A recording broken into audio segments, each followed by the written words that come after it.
Hello, Helen here. Happy Easter, everybody. This is Tuesday after Easter.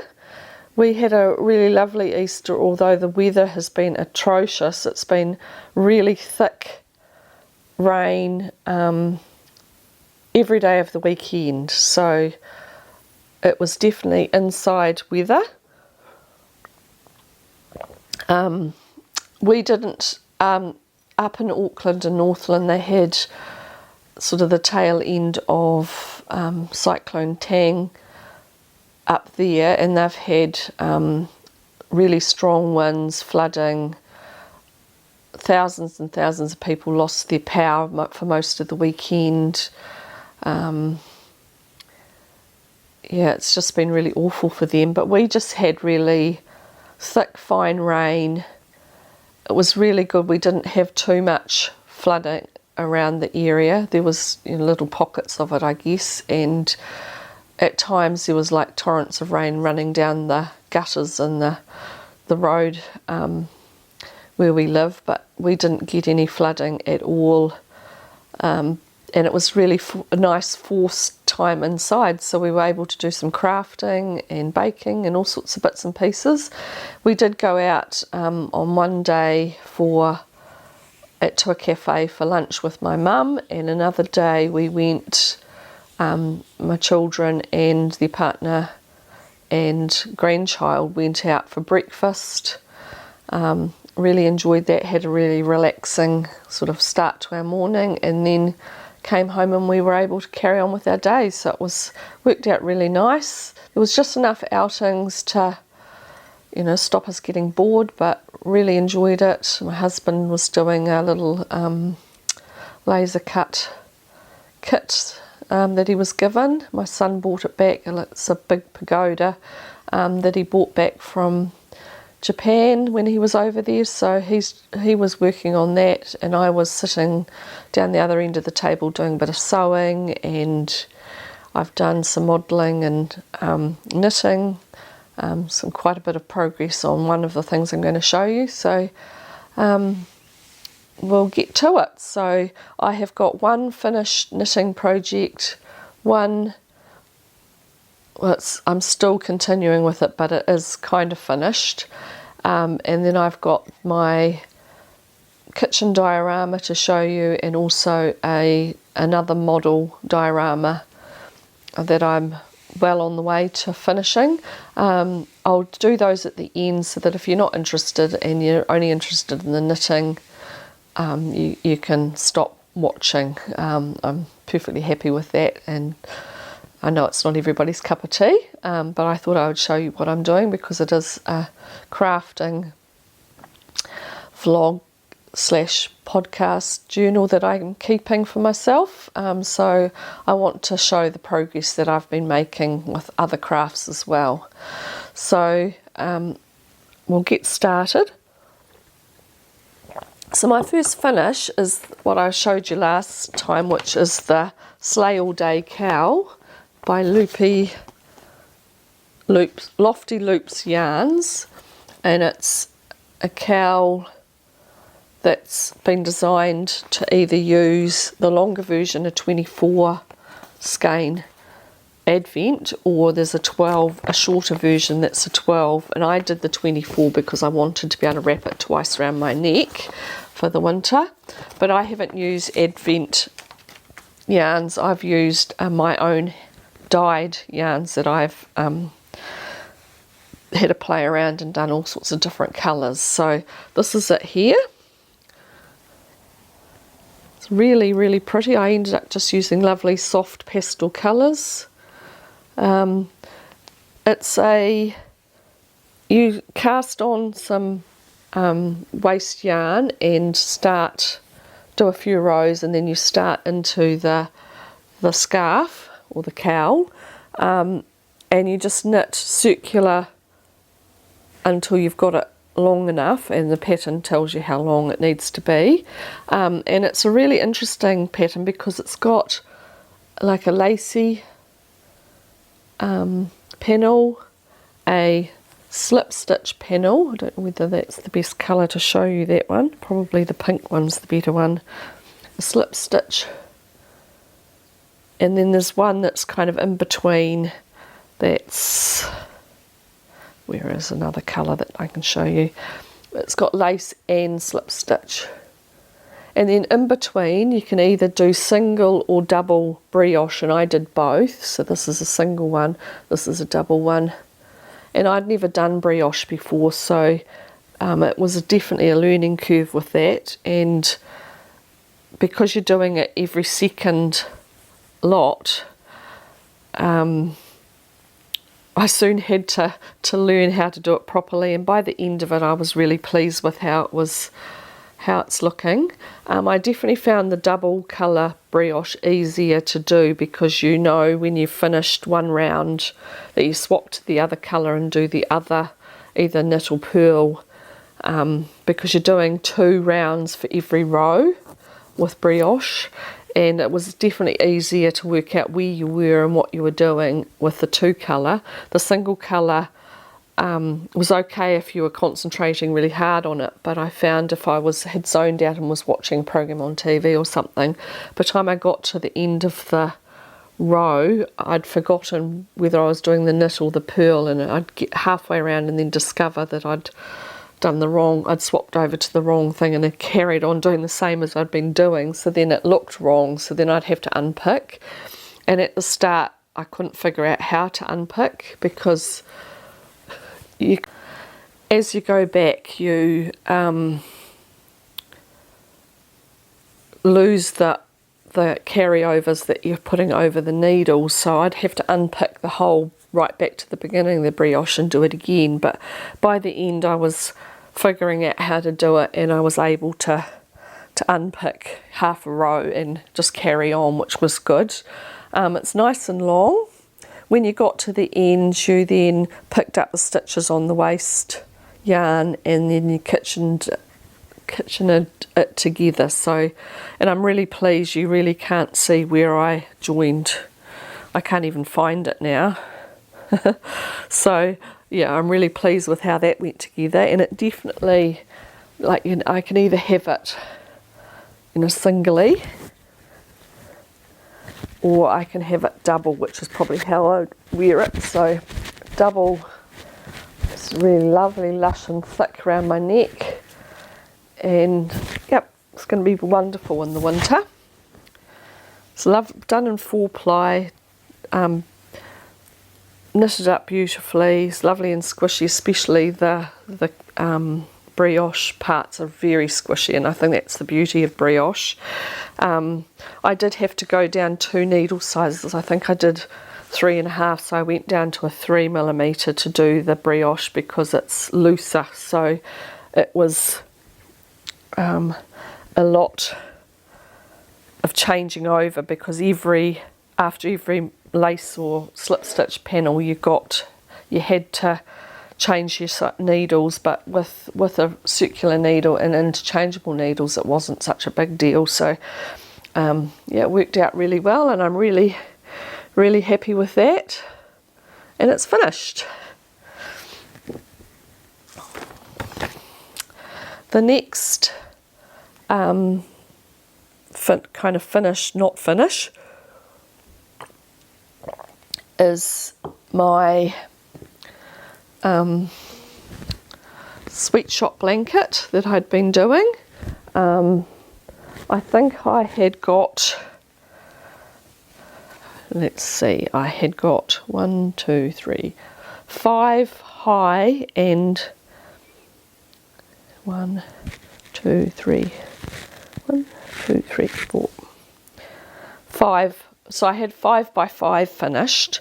So I ended up doing 1 whole complete row across the top, which is 1, 2, 3, 4, 5, 6, 5. I did 5 extra across the top, and then I decided I'd do 2 more rows down one side. So now I've got it 1, 2, 3, 4, 5, 6, 7 by 6.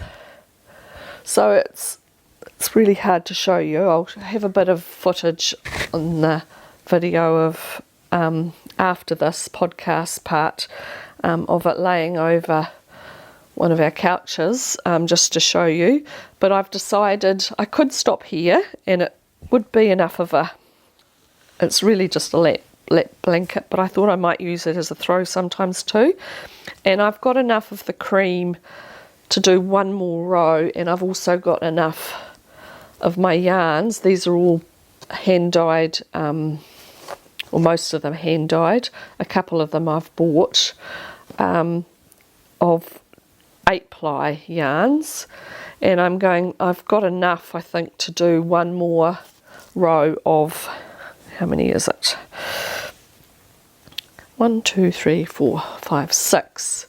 So I'll do 6 more squares down one side, and then I'm going to be really happy with that it's more rectangular, because at the moment it's just almost squared but not quite one row more than that. So yeah, it's coming along really nicely. But I did quite a bit over the Easter weekend, so I've started feeling like my carpal tunnel has started playing up a bit. I've got a bit of sort of pins and needly, and it goes quite numb.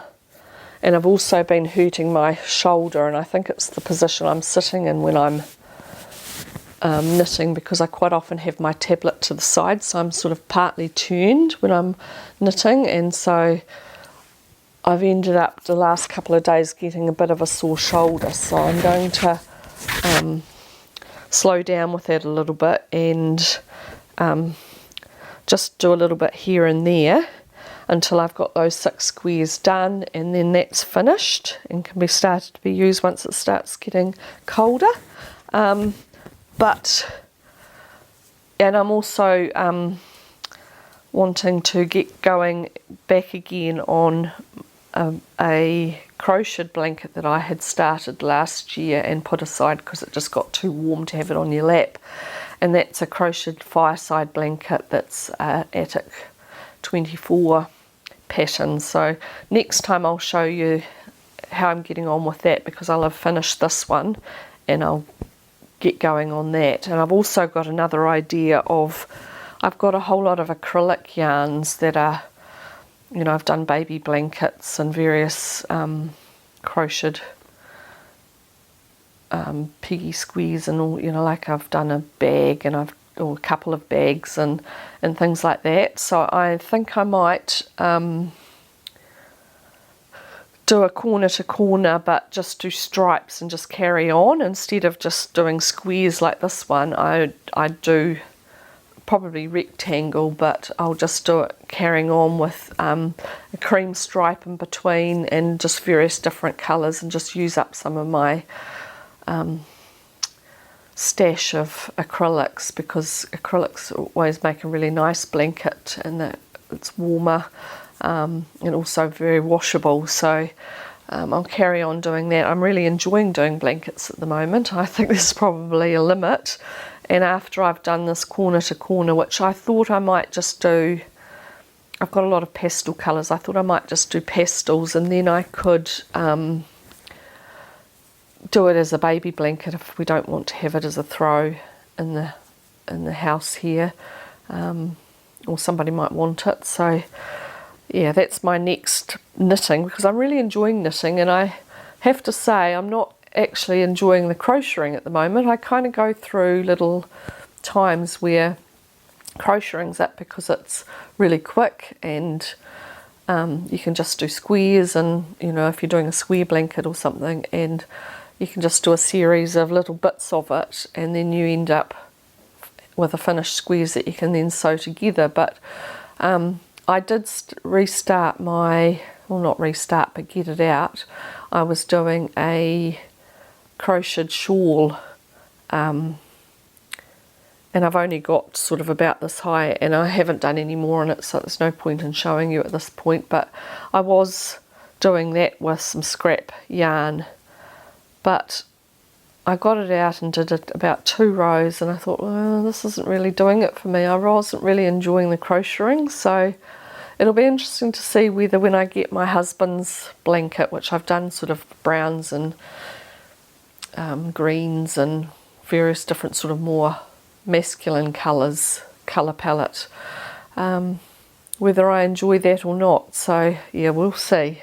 But I should have made at least some progress to be able to show you next time. So that's the knitting part of the podcast. And now, if that's all you want to watch, I totally understand if you want to stop watching now, but I'm going to show you my finished kitchen diorama model that I've been doing, and also the one that I've started. So I'll just grab that. So I made a shadow box myself, and then I've done the model inside it, and then my husband's made the frame. He does picture framing, and we've put it all together, and this is the result. It's going to be hard to show you without getting some glare. So there's a little kitchen cabinet at the bottom with a drawer that's open, and I don't know whether you can see, it's got some little tea towels inside it and a tea towel hanging out. And there's various different things on the bench. There's a jug with some juice and 2 glasses. There's a plate with a cake. There's a vase of flowers, and behind it is a little tub of utensils. And then on this side we've got sourdough on a wooden cutting board with a knife, and in behind is a book on sourdough with the page open to an introduction to sourdough. And then on the top we've got bowls and plates and glasses and some plants and some little canisters with pasta and flour and sugar in them. I don't know whether you can see that. You're at the back there. Just trying to do it so that you... And then the next shelf up I've got an orchid. I've got a stack of books, I've got some chopping boards, and I've got some jams and preserves. And then at the top we've got a platter, a copper fry pan,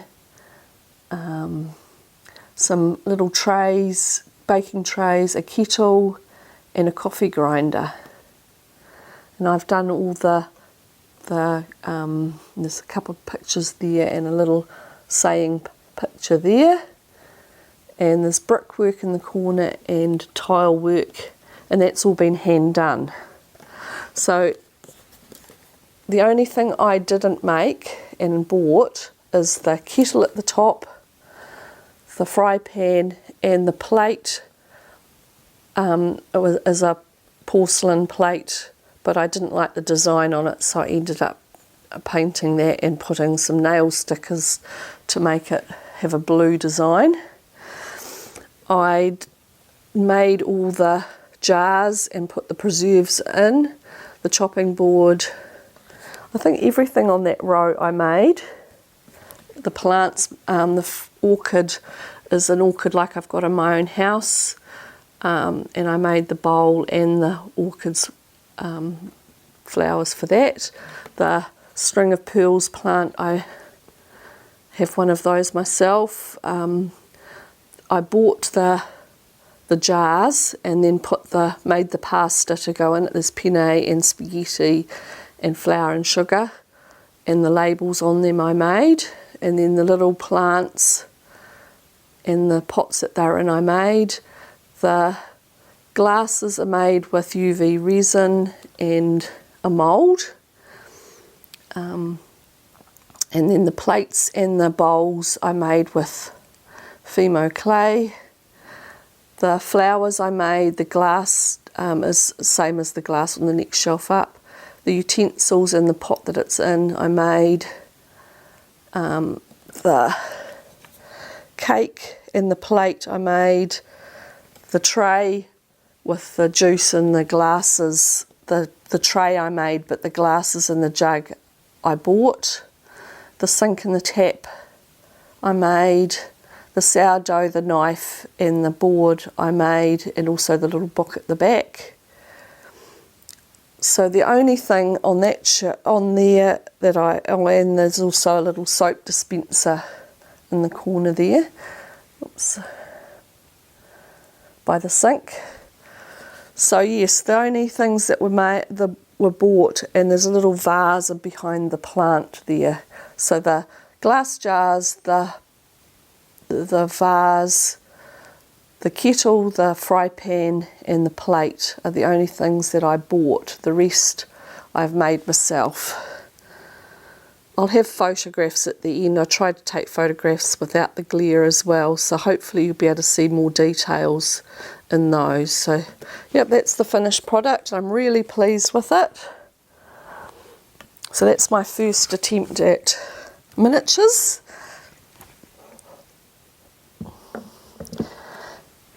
And then the next thing that I've done, I decided I wanted to do something really different, so I've decided I'd quite like to do a little potting garden shed. So I found a wooden box that was in one of the charity shops that had obviously had wine in it because it had that wooden straw stuff at the bottom, and a sliding lid, and I think it had been like a gift pack thing for wine. And it had really rough wood on the inside but slightly smoother wood on the outside, and I thought I was just going to do a diorama inside the box, but I ended up deciding I'd try make the box look more like a outside garden shed. So this is my attempt here. So it's got battening, and I've ended up doing to try and make it look old and slightly cruddy. And then it's got tiling on the front, on the roof, and I've got little bits of moss and stuff growing underneath the tiles as if it's been there a long time. And then the front, I've got some components stuck in, but I've got a lot more to put in. So I've made the window, I've made the little workbench, I've made a couple of crates. One of them's got potting, little sort of bags of potting mix. The other crate's got some terracotta pots and a roll of polythene, and then there's a little metal bucket between, and then I've got some more terracotta pots there underneath the bench, and there's going to be a whole lot of plants and bits and pieces on that's going to go on top of the bench. And then in the corner there, there's a little shelf with a whole lot of pesticides and sort of eco-friendly sort of what do you call it, fertilisers and things like that. And I've got the labels all sort of off the internet and shrunk them down so that they all look like products you'd buy in the shop. And then I've got a little 3D printed sort of gate fence that's I've made sort of rusty looking, and that's just going to sit in the corner. And then I've made a little workbench out of wood, so you can see it's got like slatting on it, and it's got chippy sort of paint and looking all worn. And then I've made a little tray of seedlings, and I'm potting it out in a pot, and I've got a packet of potting mix there with a trowel in it, and I've made a little box with a whole lot of seed packets, just like you'd have if you had storage. And then there's some terracotta pots at the top, a little bucket with some flowers, and then a little bird cage. And I'm making at the moment a whole lot of different bits and pieces that'll go on the tray or the shelf at the bottom, and that's going to go sort of tucked in beside the shed there. And then I've got a little ladder type shelving unit there, and I've made little cactuses and stuff to go in that. And then there'll be all the bits and pieces on the bench still to go. Some garden tools, and I'm just waiting for some what do you call it, sort of flocking sort of flower soft stuff coming in sort of mauve that I've ordered. I had to order overseas because I couldn't find anybody here in New Zealand that sold it. And I'm going to make a little lavender plant to go probably towards the front of that unit, and I've got a little watering can and things still to go in. So that's already almost finished, other than waiting to do the lavender plant. I've just made another little birdhouse. What else have I got going at the moment? I made the couple of sort of empty seed trays that are going to go on the shelf underneath the workbench, and then I can start all gluing it all together and it's pretty much finished. So yeah, that's 2 dioramas done fairly quick concession close together, so I might just have a little bit of a break after that.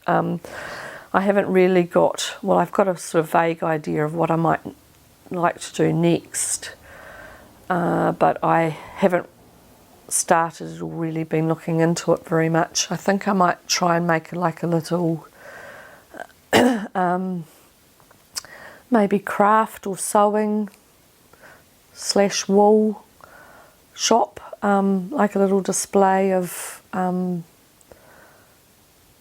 don't know, display cabinets with walls and bolts of fabric and I don't know, little buttons and scissors and various different things like that in it. So I'm having fun really doing quite different things. Like everything that you do is like a complete little craft in itself. So like when I was doing the kitchen one, all the polymer clay plates was like a little craft, and then creating the knife and the bread and boards and things like that are a craft in themselves, and then doing some little miniature flowers was another craft, and then in the potting shed, the little cabinet, that's a little shelf that's got all the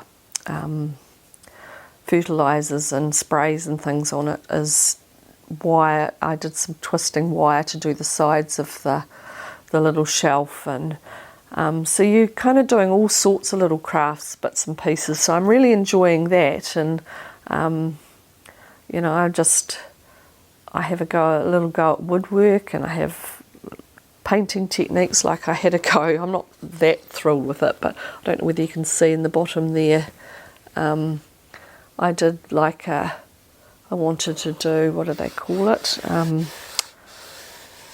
flagstone floor, and I stuck all the bits of cardboard together in various different shapes, and then tried some painting techniques to make it look like flagstones. So, you know, they're all little, and doing the little terracotta pots and making up the colour to look like terracotta, and then I've sort of put, I think you put baking soda in it so it's kind of lumpy and it looks like a sort of more porous, rough looking pots. And you know, there's all sorts of little bits and pieces that you pick up along the way and have a go at, and there's different little paint techniques and little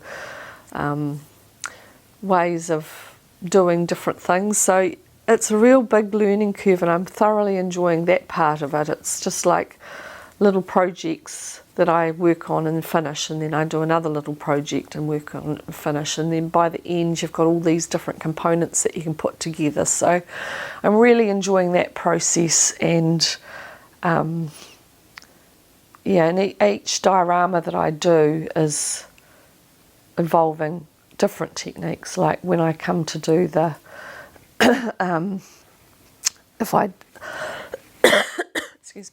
if I do the little shop shelving units, it'll be a shadow box again, so it'll be just, you know, like a little narrow, so there's not a lot of room to put stuff, but you know, on the shelves I can have like little baskets with little cards and buttons on it, or little scissors that you'd buy in a shop, or shelves with different coloured wools, and I've got to figure out how to make them look like wool but small enough that they all look, you know, in proportion and things like that. So it's all really interesting and fun, and yeah, totally enjoying that process. But I also like to then come down and have a little bit of chill time with some knitting or crocheting, and I'm really enjoying the sort of like the different parts of crafting. So yeah, hopefully you've enjoyed this podcast. I'll leave you with some close-up photos of different things I've made for either the potting shed or some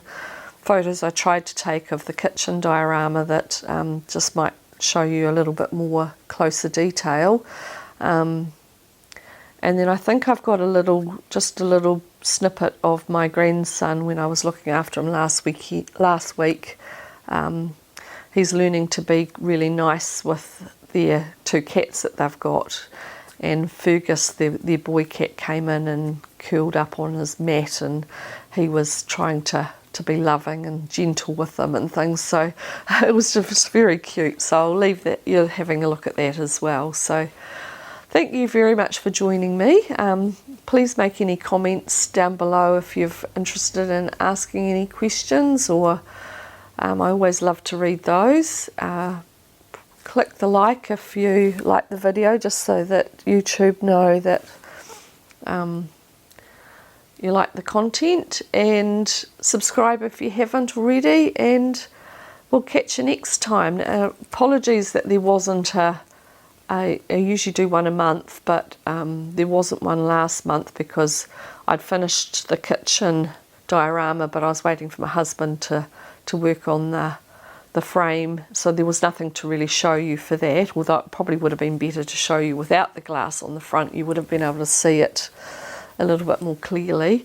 And then I hadn't really picked up my sweatshop blanket, and I was still ploughing my way through the cowl, and there was probably about that much progress, so there wasn't really anything to show you, so I decided I just wouldn't do one last month, and I'd catch you up with everything this month. So thank you for being patient, and nice to see you all. I hope you all get a little bit of crafting time, and we'll catch you hopefully next month. Bye.